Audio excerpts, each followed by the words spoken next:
DA নিয়ে আবারও খুব গুরুত্বপূর্ণ আপডেট।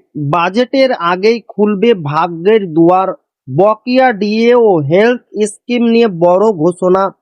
তো ভিডিওটি 1 সেকেন্ডের জন্য স্কিপ করবেন না, পুরোটা দেখবেন। চ্যানেলে নতুন হয়ে থাকলে অবশ্যই চ্যানেলটিকে সাবস্ক্রাইব করবেন এবং আমাদের পাশে থাকবেন। তো ভিডিওটি শুরু করা যাক। আগামী 22শে জুন রাজ্য সরকারের নতুন বাজেট পেশকে কেন্দ্র করে শিক্ষক মহলে প্রবল প্রত্যাশা তৈরি হয়েছে।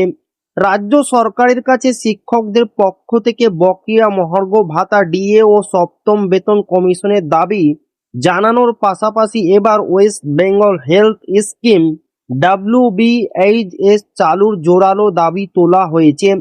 শিক্ষানুরাগী ঐক্য মঞ্চের পক্ষ থেকে এ বিষয়ে মুখ্যমন্ত্রী, মুখ্য সচিব এবং অর্থ সচিবের কাছে লিখিত আবেদন জমা দেওয়া হয়েছে।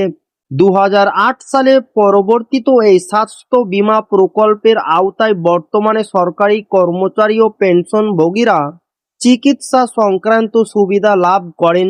এখনো কর্মরত অবসরপ্রাপ্ত শিক্ষক, শিক্ষাকর্মী এবং লাইব্রেরিয়ানদের এই স্কিমের অন্তর্ভুক্ত করার দাবি তুলেছেন সংশ্লিষ্ট সংগঠনের প্রতিনিধিরা।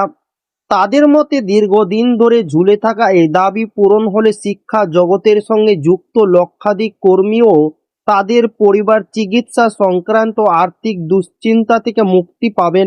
তো এই ছিল ডিএনএ খুব গুরুত্বপূর্ণ আপডেট যা আপনাদের মাঝে শেয়ার করলাম। তো আবারও দেখা হবে ডিএ রিলেটেড খুব গুরুত্বপূর্ণ ভিডিওতে।